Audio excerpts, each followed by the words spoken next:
मैंने सब ठीक से सुना नहीं है। अच्छा अच्छा अच्छा अच्छा।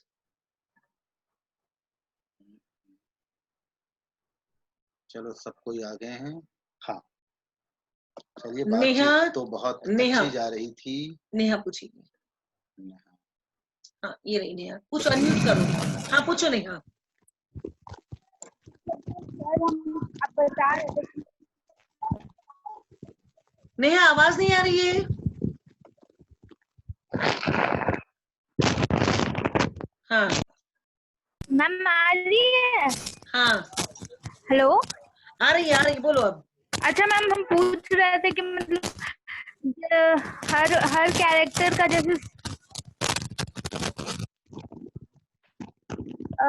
मतलब सर के हिसाब से जो हर कैरेक्टर के लिए एक एज फिक्स होता है, मतलब अगर एक 21, 22, 24 के बीच की इंसान उस चीज को फील कर सकती है, लेकिन ऐसा भी तो बहुत बार हुआ है ना कि मतलब कभी कभार 40 इयर्स की औरत या फिर वुमेन भी जो है कम एज का रोल करती है, या फिर कम एज की लड़कियां भी मतलब बड़े मतलब ज्यादा एज वाली चीजों को ऑब्जर्व करके वो जो एक्ट है बहुत अच्छा करती हैं, तो वो कैसे पॉसिबल है मैम?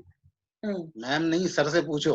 ये सवाल सर से है। बिल्कुल पॉसिबल है। सर है अभी? बिल्कुल सॉरी possible सॉरी है। सॉरी हाँ, सर, नहीं, एक्चुअली कोई हमको नहीं बात लगा। नमस्ते सर। नहीं ठीक है। नमस्ते नमस्ते बेटा। बिल्कुल पॉसिबल है, ऐसा नहीं कि नहीं है, मैं ऐसा नहीं कह रहा, पर मैं ये एक ऐसी बात बोल रहा हूँ कि यदि उसके नजदीक है, वो उस चरित्र के एज के नजदीक है, कोई दिक्कत नहीं है। नहीं तो आप अचीव भी कर सकते हैं, ये याद रखिए। मतलब ये फिर अभिनेता की बात होगी कि वो अभिनेता 25 साल का है और उसको 30 साल का 40 साल का यदि मैं फिल्मों से उदाहरण दे दूं तो आपको बहुत जल्दी समझ में आएगा कि अनुपम खेर ने रोल किया था सारांश, एक फिल्म आपने देखी होगी, पहली फिल्म थी उसकी। पहली फिल्म थी उनकी। उनकी एज क्या थी और उन्होंने किस तरह का रोल किया था? एक बाप का, बूढ़े का, जिसकी कमर झुकी हुई है, तो उनकी एज आधी एज थी और उन्होंने वो किया था। तो ऐसा कुछ नहीं है कि मतलब ये ठोस रूल नहीं है, आप अचीव कर सकते हैं, उसके साथ आपका डायरेक्टर आपको कोऑपरेट करेगा अचीव करने के लिए, पर आप में वो सारी चीजें, एक अभिनेता की सारी चीजें तो चाहिए होगी ना, नहीं तो अचीव कैसे करेंगे आप? अचीव कैसे करेंगे? सिर्फ बाहरी आवरण से नहीं होगा ना, एक सारांश में बुढ़ा बनने से नहीं होगा ना, वो पूरा वो फीलिंग, वो उसको लेके लाने का। फिर वो कहते हैं अनुपम खेर, आपने यदि कभी देखा हो तो वो कहते हैं कि मैंने जो जब रोल किया और उसमें जो जिसमें रोना आता है सब ऑडियंस को, तो उन्होंने ये सोचा कि यदि ये फिल्म फ्लॉप हो गई मेरी तो मेरा करियर ही बर्बाद है। मैं जिस कमरे में लड़कों के साथ रहता हूँ वो भी मेरा छूट जाएगा, उसको पैसे मैं नहीं दे पाऊंगा, खाना मैं नहीं खा पाऊंगा।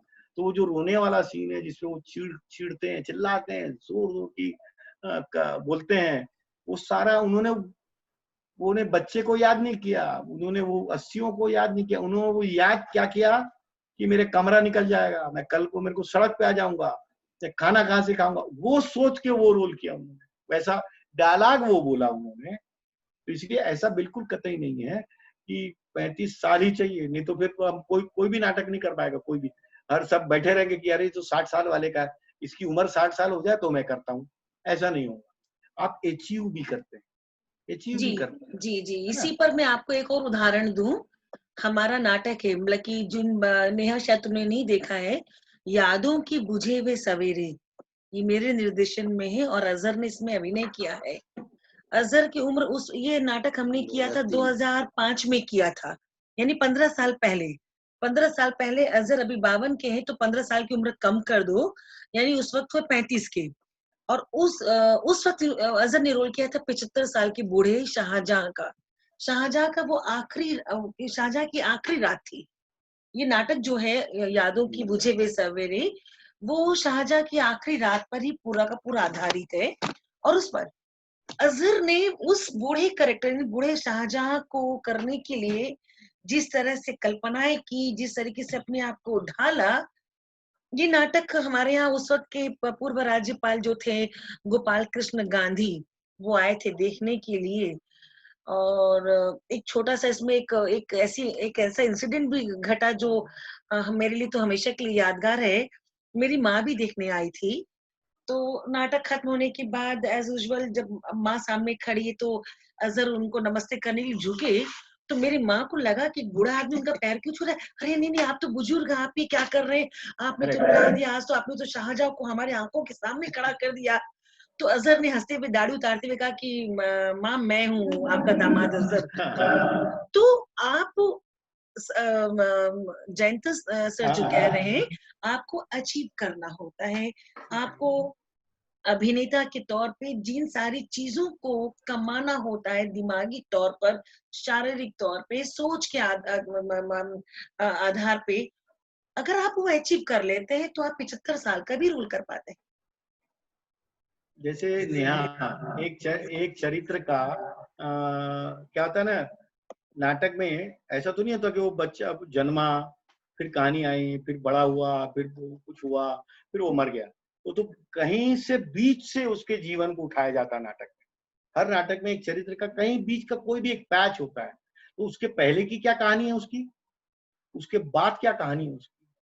चरित्र चित्रण करते वक्त एक अभिनेता जब एक चरित्र को पढ़ता है और समझता है और गुनता है, तो नाटक में जहां से शुरू हो रहा है, जिस एज से वो शुरू हो रहा है, उसके पहले वो क्या था, उसका बिजनेस क्या था, वो रहता कहाँ था, वो काला था, गोरा था, पीला था वो, और उसके ये नाटक करते हुए वो आगे क्या करने वाला।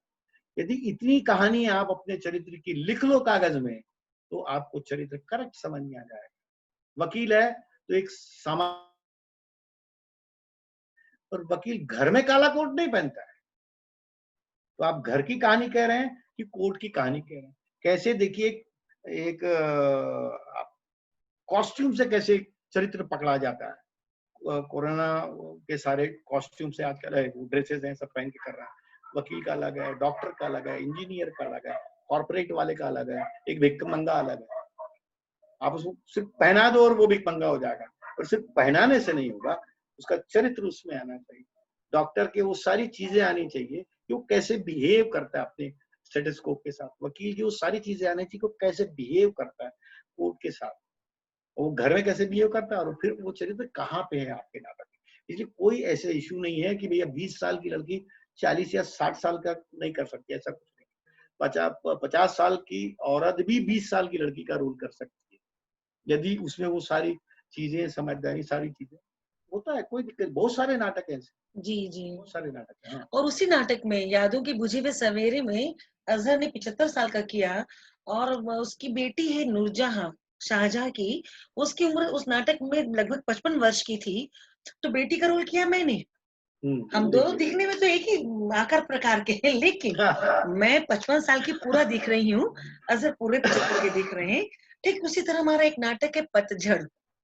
पतझड़ में पतझड़ दरअसल दादा टेनिसी विलियम्स का नाटक है, द ग्लास मेनाजरी, और अजहर ने उसका हिंदी में नाट्य रूपांतर किया है, पूरा हिंदुस्तानीकरण किया है और उसको दार्जिलिंग के बैकग्राउंड पे रखा है।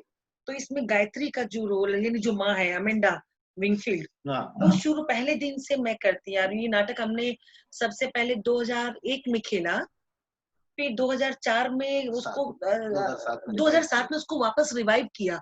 2001 में खेला था तो कांच के खिलौने के नाम से ही खेला, लेकिन फिर अजहर ने इसको पूरा हिंदुस्तानीकरण किया और अडेप्टेशन किया, और 2007 से इसको नए सिरे से खेलना शुरू किया। तो इसमें मेरे बेटे का रोल कई लोगों ने किया, इसमें 5-6 शो अजहर ने बेटे का रोल किया। अब देखिए हम दोनों तो देखने में एक जैसे लग रहे हैं, हम उम्र हैं, लेकिन उस वक्त अजहर ने उस नाटक में जब मेरे बेटे का रोल किया, तो अब मेरे लिए एक चुनौती हो गया था कि मैं माँ बन रही हूँ, मुझे कैसे अपने आप में, अपनी सारी चीजों में कैसे बदलाव लाना होगा। सिर्फ बाल सफेद कर लेने से मेरी उम्र नहीं बढ़ेगी, मुझे अजहर की माँ दिखना है। तो अब मुझे कैसे क्या लाना होगा। तो अगर आप लोग वो नाटक भी देखोगी तो दादा की बहुत सारी बातें आपके सामने क्लियर होंगी कि हम जी।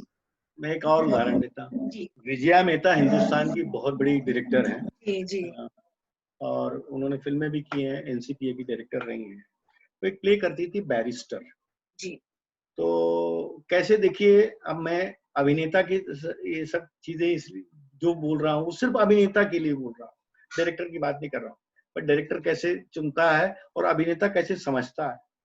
तो उसमें बैरिस्टर में एक रिक्लाइनिंग चेयर है ऐसे, जो दीवार से टिकी हुई है और जिसपे एक एक्टर बैठता है बैरिस्टर नाटक में। बाई बोलते हैं उनको, विजय मेहता को, या सब मराठी के जितने लोग हैं। वो आई, शाम को शो था और शो में आई और उन्होंने आते ही जिसने सेट बनाया था उस सेट बनाने वाले को बुलाया कि बोले अरे इसमें तुमने यार इसके पीछे में वो थोड़ा वो नहीं लगाया, जो तेल लग जाता है ना, बैठे बैठे बैठे बैठे तेल लग जाता है, दीवार में तेल लग जाता है, अपन देखेंगे कभी तो अपनी दीवार में। तो उसने कहा कि भाई कहाँ इतने एनसीपी में 2000 आदमी बैठा है, इधर उसको तेल दिखने वाला है। तो फिर बाई का जवाब क्या था? बाई का जवाब फिर अभिनेता किया। उसने कहा इस पे जो बैठा है, जो अभिनेता बैठा है, उसका तेल लग रहा है, मतलब वो कितने सालों से यहाँ बैठता है। यदि इसको मालूम हो जाए कि मैं कितने सालों से यहाँ बैठता हूँ, जिसका तेल यहाँ लगता है, यदि ये मालूम अभिनेता को चले, तो अभिनेता जब अपना अभिनय करेगा तो ऑडियंस को तेल की जरूरत नहीं, उसके अभिनय से पता चलेगा कि यहाँ वो सालों से बैठता है। जी, देखिए बहुत अच्छी बात बताई। कितना इम्पोर्टेंट है, कितना इम्पोर्टेंट है अभिनेता के। इसलिए मैं कहता हूँ अभिनय बहुत सरल है, बहुत सरल। रियली आपको यदि डरा देते हैं लोग ना, तो आप मत डरिए, बिल्कुल मत डरिए, बहुत सरल है। पर वहां तक पहुंचने की प्रक्रिया लंबी है, कठिन है, उबाऊ भी है, हो सकता है। पर आप यदि लगातार वो करते रहेंगे, लगातार उस दिमाग में रखेंगे, तो जैसे नाटक स्क्रिप्ट को याद करने की क्या जरूरत है, मैं बोलता हूँ ना, बिल्कुल नहीं, सदा बोलता हूँ नहीं याद करना चाहिए। आप एक बार पढ़ लो दिन में, हो गए, चलो खत्म करो। शाम को रिहर्सल में तो पढ़ना ही है, तो आप दिन में पढ़ लो, बाथरूम जा तब पढ़ लो, या चलते में पढ़ लो, कैसे कहीं भी पढ़ लो, दिन में एक बार और पढ़ लो, एक बार रिहर्सल में पढ़ लो।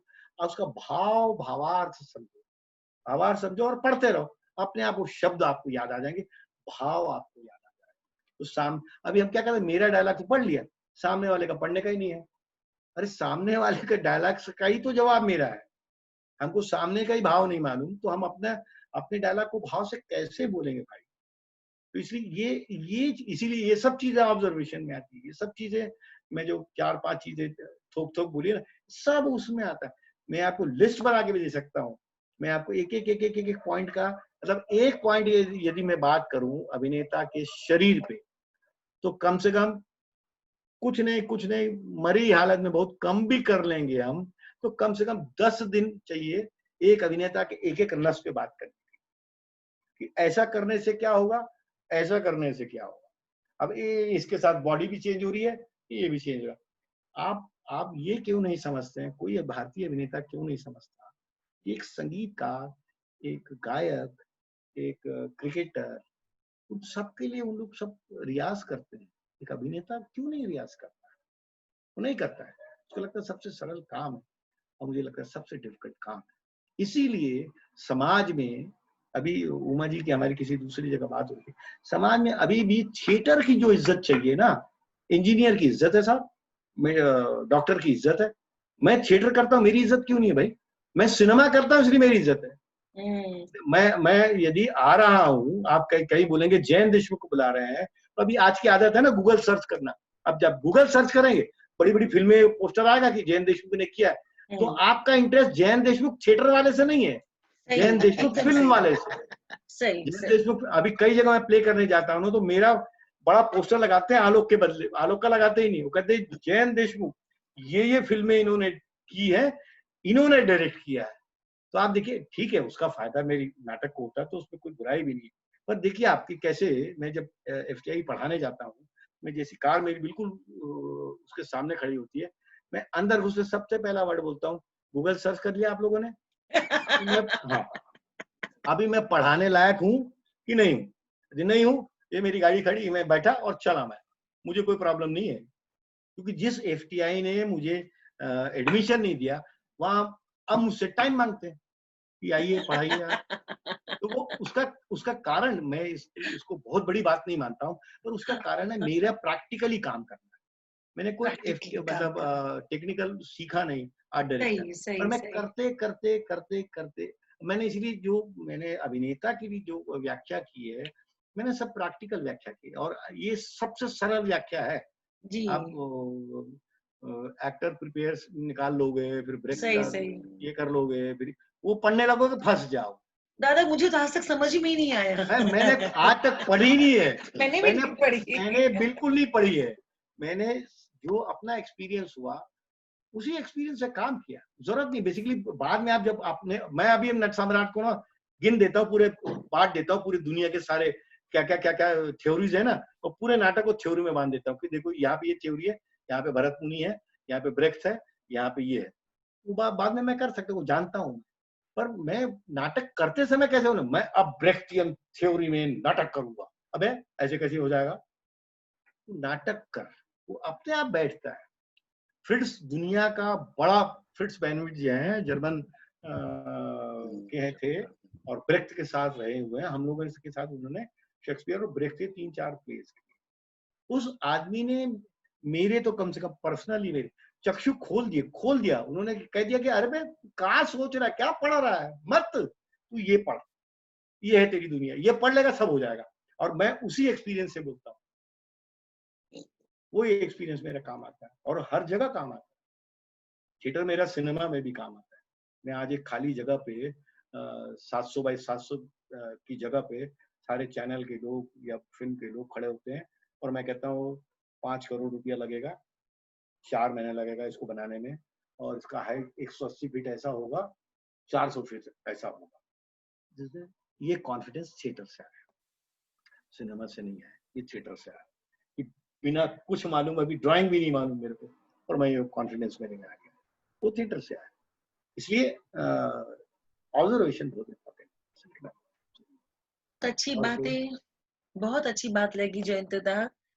मतलब कि लग रहा है कि हम कई सेशन आपके साथ करेंगे, तो एकदम लाइव लग रहा है, लग नहीं रहा है कि हम लोग कैमरे में हैं। उमा जी, मैं जिंदगी भर मानता हूँ, मैं हर बार जहाँ भी मैं अभी बात भी करता हूँ, मैं कहता हूँ तुम लोग नाटक जो करते हो उसको कठिन क्यों बनाते हो। सही।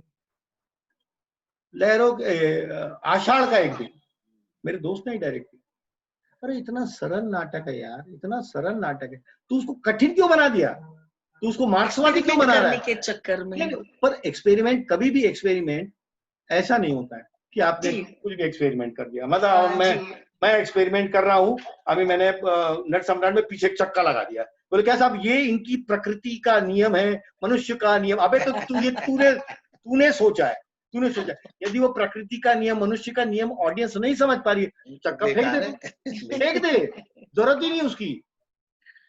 मतलब हम क्या करते हैं, मतलब मैं हबीब साहब का रियली बार बार उदाहरण देता हूँ, इसलिए देता हूँ, एक चबूतरा, एक डंठल, पेड़ भी नहीं साला, एक डंठल लगी है, चरनदास चोर हो जाता है, वो रानी का महल बन जाता है, दुकान बन जाती है, वो साधु का। तो होता कैसे है यार। और वो एडिनबरा में अंग्रेज आदमी भी समझता है, मैं भी समझता हूँ, गांव का आदमी भी समझता है, बम्बई का इलीट लोग भी समझते हैं। तो नाटक सरल करने की चीज है, नाटक दुरूह करने की चीज है। वेटिंग फॉर गोडो अलकनंदन ने वैसे आप पढ़ो तो आप कंफ्यूज हो जाओगे, अरे यार साला क्या। हाँ एकदम सही। उन्होंने छत्तीसगढ़ी में उसको कर दिया, और जिस दिन शो हुआ मैंने कहा यार ये तो इतना सरल नाटक है यार, इसको ले लेके कहा उंगली मारते रहते पूरी दुनिया के लोग। तो सरल नाटक है क्योंकि वो हमारी जिंदगी का नाटक है ना, उतना सरल हो गया नाटक। तो ये मेरे कहने में बताओ, इसलिए अभिनेता बहुत इंपॉर्टेंट है। डायरेक्टर तो बहुत बाद में चला जाता है पीछे, एक्टर सामने, इसलिए एक्टर की ट्रेनिंग बहुत इंपॉर्टेंट है। एक्टिंग बहुत सरल है, आगे देखिए आप।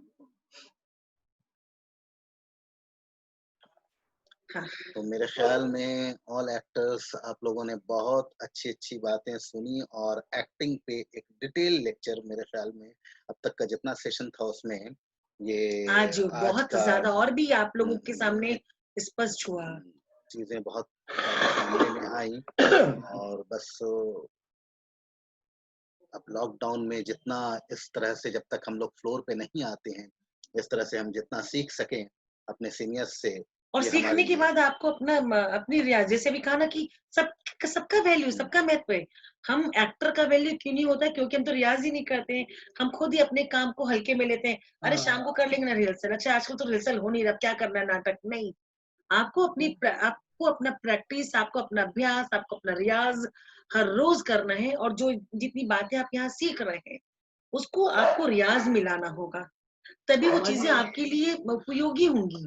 जी। उमा जी, बोलने में आता है ना, अरे क्या कर रहा है जैन, अरे यार वो नाटक वाटक क्यों भैया, ऐसे क्यों बोल रहा है, नाटक वाटक कर रहा हूँ, मैं नाटक कर रहा हूँ, ये क्यों नहीं था? अभी किसी को बोल रहे हैं, अरे यार तुम 2-4 लोगों को बुला लेना यार, चाहिए चलो 5 देते हैं, अरे कोई नहीं आता यार नाटक में।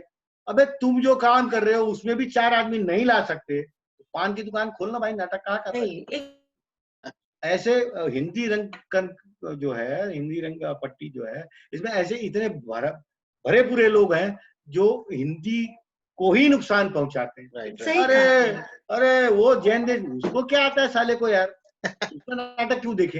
अरे उम्मा जी, अरे वो तो पुराना नाटक करते थे। अबे नाटक देख तो पहले। क्या है।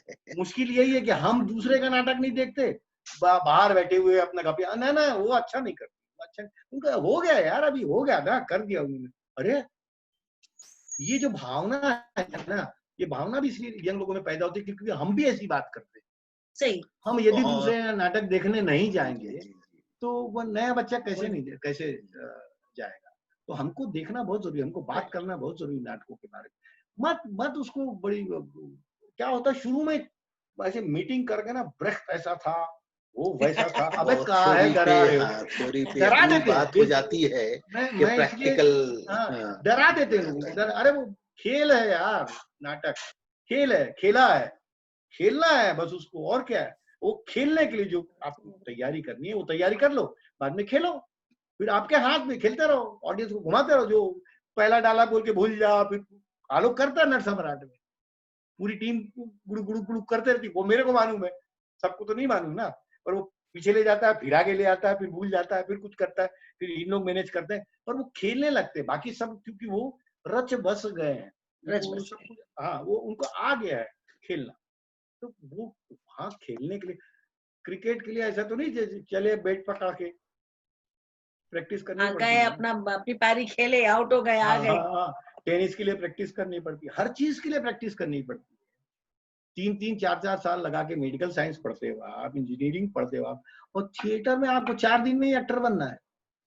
नहीं नहीं मैडम, वो क्या है, ये एक नाटक 2 करवा दीजिए, मैं अपना बायोडाटा भी लिखता हूँ, और जैन दादा तो है उधर, फोन कर दूंगा मैं, बस अमिताभ बच्चन की कुर्सी खाली हो ही रही है और मैं तुरंत पहुंच बस जाऊंगा, मैं हाँ, और आपका नाम लूंगा तो मेरे को बुला ही लेंगे, बोल देंगे हाँ अरे आ जाओ यार चाय पी लो, पहुंचते ही जैन दादा मैं बस आ गया हूँ, और उमा जी के साथ थिएटर करता था कलकत्ता में, दादा, आपको एक बात बताती हूँ इसी बात पर। एक लड़का आया था और वो हमारे साथ कुछ दिन रहा, महीना 2 महीना, फिर वो हम लोग को बगैर बताए बॉम्बे चला गया, और बॉम्बे से रोज अजहर को फोन करे कि अच्छा वो राम गोपाल बजाज साहब तो फिल्मों में काम कर रहे हैं, थोड़ा सा उनका नंबर दीजिए, उनसे बात करनी है। हमने कुछ दिन तो टाल मटोल की, फिर मैंने कहा अजहर नंबर दे ही दो, बज्जू भैया समझदार, वो बात कर लेंगे। अजहर ने नंबर दे दिया। उसके बाद उसकी जो क्लास लगी वहां पर, वो 1 साल बाद लौट कर यहाँ आया। तो यही होता है कि आपने 2 महीना किया और आप पहुंच जाते कि हमको तो काम मिल जाए। नहीं क्या होता है, हम अपने थिएटर के लोग हैं ना, वो बड़ा कॉलर चढ़ा के जाते हैं, ऐसा कर दूंगा, वैसा कर दूंगा, ये कर दूंगा, अब उधर कुछ होता नहीं, बम्बई में आने का बहुत स्ट्रगल है, रियली स्ट्रगल है। अब वापस जाए तो क्या बोले, कौन सा सीरियल किया भाई, कौन सी फिल्म किया भाई, तो वो तो किया नहीं, और तो क्या होता है, एक्टर बनना हुआ आया, एक्टर बनने के लिए आया हुआ आदमी काम नहीं मिलने की, फिर वो असिस्टेंट डायरेक्टर बनने लगता है, हाँ। फिर असिस्टेंट डायरेक्टर से भगा देते हैं उसको, क्योंकि वो तो 16वां 18वां 19वां असिस्टेंट होता है ना, वो थोड़ी पहला असिस्टेंट, उसमें नहीं जमता उसको, क्योंकि यार एक्टर सब काम कर रहे हैं, वो अपना कॉपी के लेके इसको बांट रहा है, एक्टर को बुला रहा है, अरे किसी ने बोला चाय ले, अरे चाय लेने के लिए बोल रहा है, फिर उसको लगता है कि एक काम करता है यार, आर्ट डायरेक्शन में चला जाता हूँ, सबसे सरल काम है, फिर वो घूम घाम के आर्ट डायरेक्शन वाले के पास आता है, जैसे मेरे साथ बहुत आते हैं, इसलिए मैं वो किस्सा सुना रहा हूँ। जी जी जी। तो मैंने कहा कि भाई अरे यार तू तो एक्टर करने आता, अरे दादा मिल ही नहीं रहा है, 6 महीना हो गया मेरे को यार, तो मैं सोचा असिस्टेंट बन जाऊं। वहां भी ना पॉलिटिक्स बहुत है दादा। अच्छा मैंने कहा पॉलिटिक्स है कोई बात नहीं, तो मैं सोचा आर्ट डायरेक्शन कर लेता हूँ, आप तो हो, आपको सब मालूम है। हाँ, और आप तो बस मैं आपके साथ काम। मैंने कहा भाई आर्ट डायरेक्शन को तूने ऐरा गहरा नत्थु गहरा समझ रखा है क्या है कि चले आया और आर्ट डायरेक्शन कर लूंगा। तो ये जो सिचुएशन है ना, ये कभी यदि बहुत प्रॉपर आदमी होगा ना कभी नहीं आएगी। क्योंकि जिस दिन मैं रंगमंडल मैंने बंद हुआ और मैं निकला तो मेरे को मालूम था मुझे आर्ट डायरेक्शन करना है।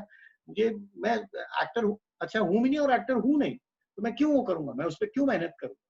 यदि मैं एक्टर होता था तो फिर मैं कितना भी मरता था, कितना भी होता था, मैं एक्टिंग ही करता था, फिर मैं कुछ नहीं करता था। अभी क्या था, आप चूंकि आप इस शहर में रहना भी है, वो महंगा भी है शहर, आपको रोज जाना भी है, आना भी, बहुत सारी चीजें करनी है, तो आप फंस जाते हैं ना उस गणित में, आप लौट के नहीं जा पाते कि बाबा को सही क्या, हाँ लौट के नहीं जा, मुंह क्या दिखाएंगे वाला हो जाता है ना मिडिल क्लास का। मैं मुंह क्या सही। दिखाऊं यार मोहल्ले में, दो दो एक्टरों के साथ फोटो खिंचवा लेंगे सेल्फी। अबे सेल्फी खिलवाने से खिंचवाने से एक्टिंग थोड़ी मिली तेरे को।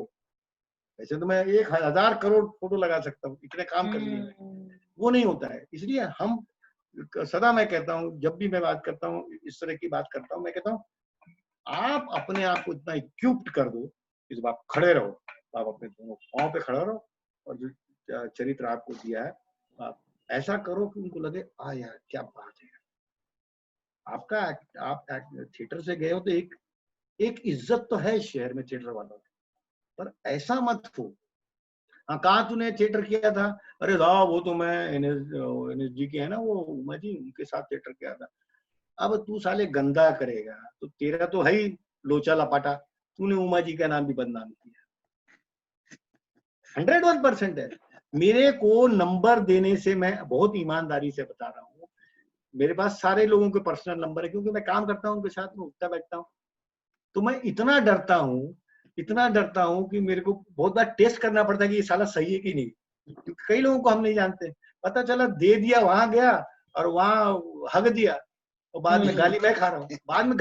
अबे जयंत किसी को भी भेज देता है यार तू यार, अब हमने तो शूटिंग रख दी, अबे वो तो साले एक डायलॉग नहीं बोलते आ रहा है उसको यार, अभी क्या करूं यार, मैं तो कैमरा लगा के बैठा हूँ, अभी लो। तो मैं किसी जेन्युइन आदमी को भेजूंगा ना, फिर वो कभी नहीं रखेगा। इसलिए मैं हर बार कहता हूँ कि आप इतना तो कम से कम इक्विप्ड हो जाओ यार कि आप खड़े रह सको अपने पाँव पे, और आपको बैकअप किसी का भी है तो उसका नाम भी बदनाम नहीं हो, और आप भी एज एन एक्टर आपको कुछ चीजें तो मालूम होना चाहिए ना जिंदगी की, वो भी नहीं। बल्ले शल्ले बनाने से नहीं बनता भाई, ये पक्की बात, वो बाद में बन जाएगा। एक्टर बनने की, जो एक अभिनेता बनने की पूरी प्रक्रिया आज हमने बहुत सीधे, बहुत सरल शब्दों में सीखी है। तो मुझे लगता है कि इतना डिटेल में सुनने और समझने के बाद वाकई सवाल नहीं रहते, लेकिन अब जो हमारा काम शुरू हो रहा है दिमाग में उसको पकाने का। अब हमारे दिमाग में ये पकना चाहिए, हर वक्त पकना चाहिए। और आज दादा ने जितनी सारी बातें बताई उसको मेरा तरीका जो है कि आईने के सामने खड़े होकर उसको दोहराओ दादा की। अच्छा इसको तो मैं यूट्यूब में डाल दूंगी, वापस सुनो, और आईने के सामने खड़े होकर दादा की कही भी बातों को खुद दोहराओ, बोलो, दादा ने जो कहा उसको भी बोलो, तो आप अपने आप बहुत कुछ प्रिपेयर कर पाएंगे भविष्य में। ये जो बंदी के समय में इतना अच्छा जो सेशन चल रहा है उसका फायदा आपको लगातार होता रहेगा और आप पिछड़ेंगे नहीं, क्योंकि अभ्यास के बिना तो कोई भी कलाकार, किसी भी फील्ड का कलाकार हो, वो कलाकार नहीं रहता है। जी दादा। एक चीज और बोलता हूँ, जी दादा। लड़कियों के लिए भी और लड़कों के लिए भी, जी। जब घर से निकलते तो आप तय करते टी शर्ट पहनेंगे, कुर्ता पहनेंगे, चप्पल पहनेंगे या जूता पहनेंगे। वैसी लड़कियां साड़ी पहनेंगी, मिडी पहनेंगी, कि कुछ नहीं पहनेंगी, लिपस्टिक लगाएंगी, कान का नहीं आजकल तो कई बार कुछ नहीं पहनते हैं ना। मतलब वो नहीं पहने जैसा है।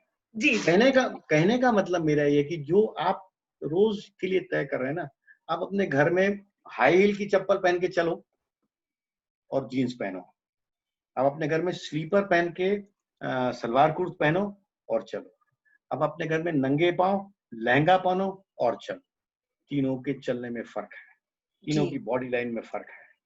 वैसी लड़कों का होगा, हाफ पैंट पहनो और अंडरवेयर मत पहनो और चलो, बिल्कुल अलग है। अब बहुत टाइट अंडरवेयर पहनो और उसके बाद जीन्स पहनो, 101%। ये कहने में अजीब लगता है, पर आपका इनर जो है ना वो आपको चेंज हो जाता है। आप जूता पहनो, हाई हील का जूता पहनो, स्लीपर पहनो, कुर्ता पहनो, तो वही मैं कहता हूँ कि हम अपने आप को ही नहीं पहचान रहे, हम अपने आप को नहीं पहचान रहे। अभी मैं कैसे बैठा, मैं हाफ पैंट पहन के बैठा हूँ, जैसे पाकिस्तानी सीरियल आता था ना, ऊपर में कोट वोट बढ़िया लगा देते थे, नीचे का दिखाते थे, उमर शरीफ नीचे हाफ पैंट पहना रहता है। तो मैं तो इतना ही दिख रहा हूँ ना, तो सिनेमा का आदमी, मेरे को मालूम है, मैं मस्त इधर वाली ये पहन लो भाई।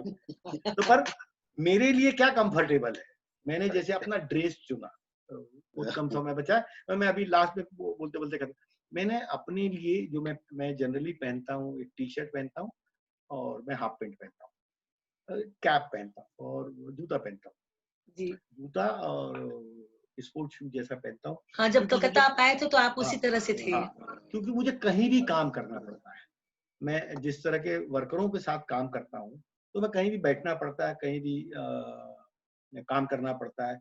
कहीं हो सकता है मुझे सेट पे ही एक रात को रुकना पड़े, तो सुबह इसको बनियान वही एक कपड़ा होता है वाइट कपड़ा जिससे हम वॉल बना, उसी को लपेटा, अपनी हाफ पैंट उतारी, अपना टी शर्ट लगा, धोया, रात को सुखा दिया, सुबह वही पहना, फिर खड़े हुए, लगा फ्रेश आदमी।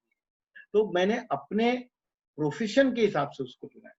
और ये भी मैं आपको कह दूं कि ये सिर्फ जहाँ मैं सेट बनाता हूँ वहां की बात नहीं है, मैं स्टार प्लस पे भी ऐसे ही जाता हूँ। मैं सलमान खान के तेरे नाम की रात भर की पार्टी में भी वैसे ही जाता हूँ। उनको मालूम है कि जैन देशमुख आएगा तो ऐसे ही आएगा। जिस दिन मैं फुल पैंट पहन के चला जाऊंगा, उनको लगे कुछ प्रॉब्लम हो गया जयंत के साथ, आज फुल पैंट पहन के अवार्ड लेने गया, हाफ पैंट पहन के गया। कहने का मतलब है कि आप कैसे चुनते हैं ना, इसलिए। और मेरे कहने का तरीका, इतनी जो बातचीत करने का तरीका इसलिए है कि ये मेरी लाइफ से आया। मैंने पुस्तकों में जो पढ़ा है वो बिल्कुल अलग रख दिया जिंदगी। वो मेरा वो ज्ञान है मेरा, ऐसा नहीं। आप बात करें ब्रेक के बारे में, अपन 4-5 दिन सिर्फ ब्रेक पे बात करेंगे, बाकी कुछ नहीं करेंगे। पर एक सामान्य रूप से एक आदमी कैसे समझ सकता है अभिनय को और अभिनेता को कैसी तैयारी करनी चाहिए, जी। ये मेरे अपने एक्सपीरियंस से मुझे लगता है कि ये ठीक है, ये गलत भी हो सकता है, कोई इशू नहीं, गलत भी हो सकता है, पूरा का पूरा गलत हो सकता है, पर मेरे अपने एक्सपीरियंस से मुझे लगता है ठीक है। बहुत बहुत मतलब कि मजा आ रहा है। लेकिन अब ये सेशन भी अब खत्म होने के कगार पे है, समय दिखा रहा है ये 4 मिनट का। तो दादा आपके साथ आज की शाम बहुत अच्छी गुजरी बगैर ड्रिंक के। ठीक बात है। बहुत अच्छी शाम गुजरी, और ये मिलना जुलना वाला माहौल शुरू हो जाए तो आपके साथ मिलने मैं आपके भोपाल आऊंगी। मैं आ जाऊंगा जी जी, एकदम। मेरे तो अभी आजकल ऐसे ही होता है ना, सेट शुरू कर दिया, उसका खाली हुआ 1 महीना घूमते रहता है। आपका तो स्वागत है दादा, आपका तो स्वागत है। तो हम जल्दी इस एक सपने में हैं या एक उम्मीद में हैं कि आपके साथ जल्दी हमारी मुलाकात होगी और कुछ काम हम करेंगे साथ मिलकर। लिटिल थिएस्पियन के कलाकारों को भी ये सौभाग्य मिलेगा कि वो आपके निर्देशन में कुछ कर पाए, और हम बहुत खुश हैं। मैं कहूँ कि आज हम बहुत खुश हैं, लेकिन लग रहा है कि हम अपने घर में बैठकर बात कर रहे हैं, अपने फैमिली मेंबर से बात कर रहे हैं। बहुत अच्छा लगा दादा। तो आज आपका हमारे लिटिल थिएस्पियन के परिवार में आने के लिए आपका बहुत बहुत शुक्रिया दादा। बहुत शुक्रिया। थैंक यू, सबको नमस्कार। इतने सरल शब्दों में आपने चीजों को समझाया है कि उसके बाद वाकई कहीं कुछ बचता नहीं। तो पूरे लिटिल थिएस्पियन के परिवार की ओर से आपका बहुत बहुत शुक्रिया।